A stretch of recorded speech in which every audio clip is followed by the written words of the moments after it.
that's a good question, though. In other words, while on the one hand you have peace that your kids are okay, does the temptation exist for you because of what you know is available to you when you die? No, not really. Just the idea of getting dead never worried me an awful lot. The type of work I did, you pays your nickel and you takes your chances, and I never dwelled on it. If it happened, it happened. And the idea of going out and doing it is just the feeling I no longer have anything to live for. My kids are gone, and my wife is sick, and she's not recovering well from the grief. And but then I got thinking, I've got my wife to take care of. I've got other children. I got grandchildren, and my children are all in their 40s, but they still all lean on Papa. Betty, what's your reaction?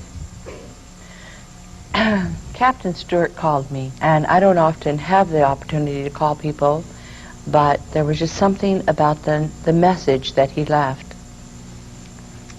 And I called him and immediately felt a connection with him, a real love for this man. And when he explained to me that both of his grandchildren were killed in this car wreck, it was the way he said it. It was as though everything in his life had been removed from him. And we spoke for, I don't know, maybe an hour. Mm-hmm. We talked. Yeah. And I didn't want to let him off the phone until I knew that he was going to be okay. And we've kept in touch. He's called me back. And I love this man. I absolutely love him. And is he going to commit suicide? Absolutely not. I'm not about to let him. But he has a lot of pain. He has been in a lot of, it's been awful for him. And because it was 2 grandchildren, one from one son, the other child from another son, it's almost more than the family could bear. What did you tell him? Do you remember? I don't really remember. We just talked about a little bit of everything, but I remember him telling me about his grandchildren, how long it took them before they died, the 6.2 seconds. Yeah. And I told him, I says, they probably had already left their body, because when a spirit is in trauma, it does not necessarily stay with the body to experience the pain. I know that your spirit can leave your body and actually be up here somewhere and watch the body continuing as though you were watching someone else. I mean, you're watching your body continue in the wreck, and you're not there. So based on your experience, in very specific, real terms, it's very comforting for people to know who have a loved one who's been killed, that what we believe they have gone through in terms of pain and terror may not in fact be the case. It could be helpful to people. And they were only 16, but it was absolutely their time to go. Yeah. They were in a rural area, and the chances, you know, the coincidence, I guess, of this automobile striking another car out in this area, the odds are ridiculous. In favor of them never having this happen. We're speaking with Betty Eadie about her near-death experience. You asked Jesus why there is pain in the world. What answer did you get? Yes, I did. I learned that there's pain in the world because it is part of the natural growth process, that if we didn't learn pain, we would not learn joy or happiness. And so some of us that have probably the greater pain are actually the greater spirits capable of handling that additional growth period. Does that go for horribly innocent suffering, like the Holocaust would come to mind? Yes, people it does. Just victimized in pain. Yes, it does. And I know that is very difficult to understand at the earthly level. But if you could understand it from the spiritual sense, in that the spirit is so much stronger. What about people who inflict pain? Are there negative spirits as well as positive ones, angels?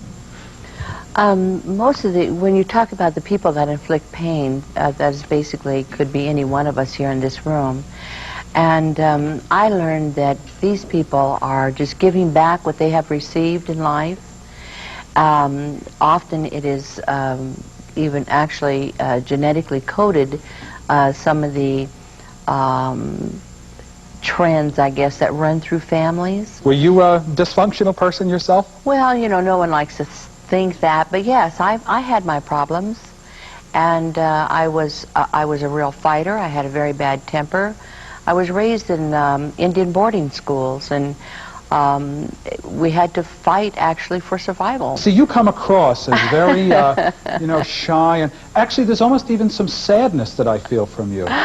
I think what you are probably touching into is the sadness for Mr. Stewart, because that was a very sad occasion for him, and it still touches my heart when I think about it. But no, I'm a very serene person now.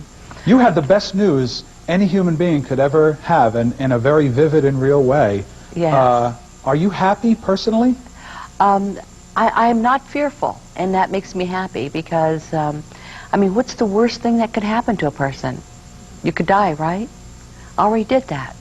Do you feel like you're a joy-filled person? Do you Yes, have joy? yes, I look forward to every day because I know it's a new day and I can begin all over again.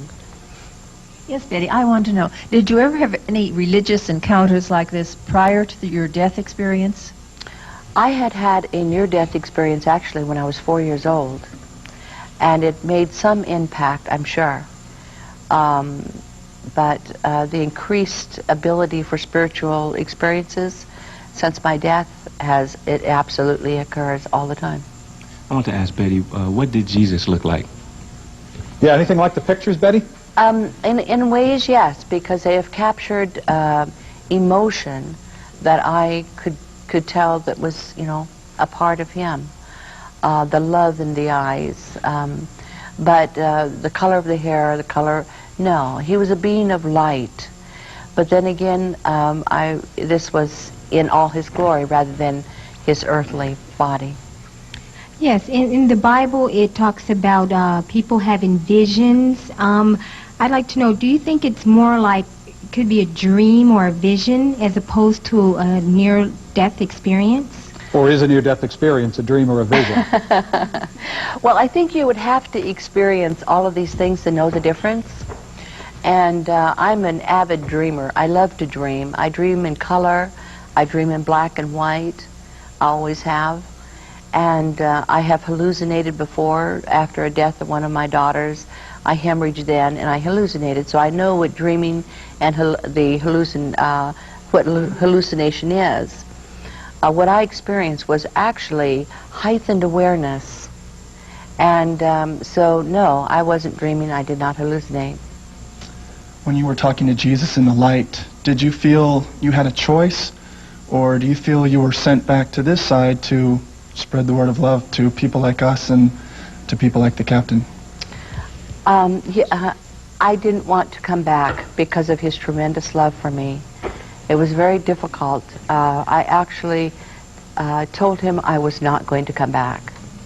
But he You said refused Jesus?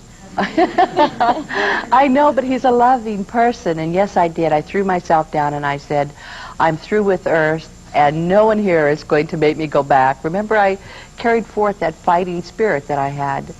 But he said my mission was not finished. He says it's not complete, and you need to go back and to do that.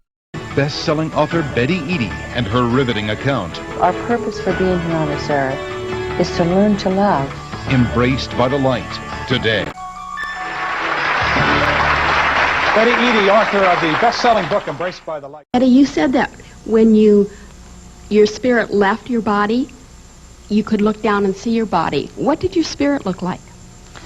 My spirit, I'm kind of going to be embarrassed to tell you this, because before I had my experience, you know, everyone, you look at yourself in a flat image, you see a flat image in the mirror, and I always felt I was unattractive. And so right after I died and I came down to look at my body, I could see myself in a three-dimensional view or more, and I thought, my gosh, I wasn't so bad looking after all. And but when I saw myself for the first time in the spirit, the loving part of me, the spiritual part, when you crawl out of your flesh, what is left is the love that you have. And at first, when I died, I was only 7 watts.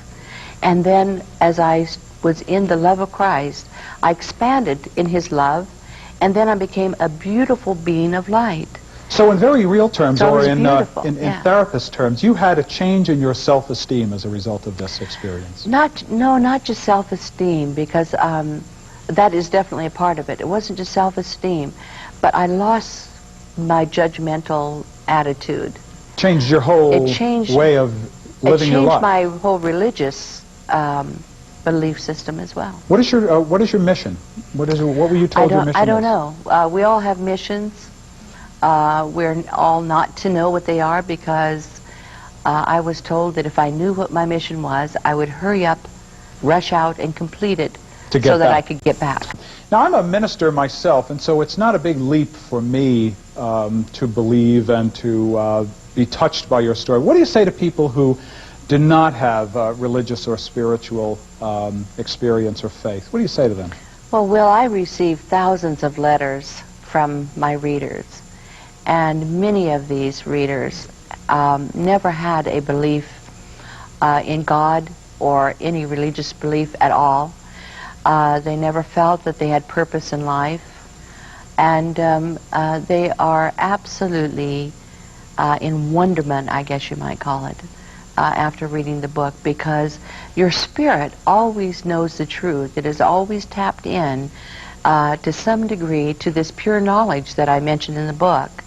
And so when you hear a truth, it just sends a chill through you, or a warmth. But you always know when you hear truth. And so this is what these people are saying. I've touched into a truth, and so I know that I could now go out and find out who God is. What about the traditional religions that are very conservative? They have criticized your book. What have people said about your book, the religious people said about your book? Well, that's interesting, because some people will say, well, I've had people come up to me and say, well, Betty, I'm a Christian, and by dang, your book is no good, and da-da-da-da, you know. They've said that, by dang, your book is no good? Well, they said, I'm not going to say it. They even less appropriate language than that. Well, I know those other words, too. I'm just not going to use them. Just not used to hear them. Yeah. I'm a Christian, by gum, or whatever. Yeah. And so basically what I have said to them is, if you have to approach someone and say, I'm a Christian, or, for instance, if you have to have a tag that says mean dog, then obviously you're not what you think you are. So according to your comment then, when I said, as a minister myself, you were basically accusing me of not really feeling like a minister, is basically what that is. I'm teasing. Betty, you did not start out to be an author. I mean, this was a chronicle of this experience. Here you are now, lived, I wouldn't want to say an ordinary life, but an anonymous life. What is it like now? You're a best-selling author. Life has changed. What's it like for you now? Well, it's really strange, because no, I did not start out to be a best-selling author, nor had I written anything but a few short poems before I wrote the book. And when my publishing company called me and said, Betty, hooray, hooray, you are on the New York Times best-selling list, and they were very up, and I said, good, good, good. And then I said, what's that? I didn't know. I didn't know what a best-selling list is. I knew that the book was going to be tremendously successful, because I was simply told that the book was going to cover the world, literally, and it is. It's being translated into other languages? Yeah, 21 languages. What's it like? You've gotten rich. What about the money? Has that changed you? Everyone asks me about the money. They have a great curiosity for the money that I earn, and it's interesting because God's given everyone gifts. There's no one here in this room or anywhere else, that even you, that he hasn't given you a gift to use. And you use your gift to make money, as you are right now. And so I'm not going to be the first in line when you get your paycheck to see if you've given that all back to God. And so it's interesting that I write this book and people want to know what I've done with my money. My gift that God gave me is no greater than the gifts that He gives them. But I will tell you that I have a great interest in the Native Americans. I am one. And I am providing scholarships. I don't say that to brag. I say that because I guess if there are any Native Americans, I encourage them in their education. There are other things that I'm going to do. And so, yes, it's different. You know, someone says, how does it feel to be famous? I don't know. I've never been. I don't think of myself famous. I always thought a famous person was someone that floated down the Riviera and drank those drinks with those little umbrellas on it. And I haven't done that yet, so I guess I'm not famous. I don't know. Tell us about what it was like when you re-entered. Your re-entry. That was very difficult because I didn't want to come back. You know, I can sit here and be playful with the experience because I was actually told by Jesus to lighten up. I was too intense of an individual. But when you talk about the re-entry, I suddenly feel pangs of I guess, despair that I remembered that I felt back then, because I didn't want to come back to an earth that I felt was not loving. And but I knew that I wanted to please God. And so as I came back to the body and I looked at myself, I knew I had to quickly get back in or I'd change my mind. And so when I crawled back into my body, it was the most devastating thing ever to my spirit. My body felt cold, it felt damp, it was clammy. In the book I said it's like taking coveralls and dredging them through the mud and then having crawled out of a clean shower and then pulling these on. And that's how I felt. It felt dirty and heavy and weighty. But in the body now, I feel restricted and restrained and held back. But I would not ever, and this is why I know Captain Stewart isn't going to do this either, because I'm going to talk him out of it. But I would never, and I would talk anyone out of committing suicide to have this kind of an experience, because it might not happen for you. In the book, you mentioned a ballerina spirit. Tell us about that. The ballerina was a spirit that I had met while I was in this heavenly place. It was a beautiful female spirit, and years later, this beautiful spirit I knew came into my life as my adopted daughter. And the vision that was, the image that was given me, how I would recognize her, is that she would crawl up on my husband's toe, and with a lift of the back of her other foot, like a ballerina, she would dig into his pocket. And when my adopted daughter was 2 years old, she did just that. And I knew that I had indeed made that contact with the spirit that I was bonded to previous to this life. Thanks for joining us. Goodbye. Dr. Willman is wardrobe furnished by Rick Alex from California.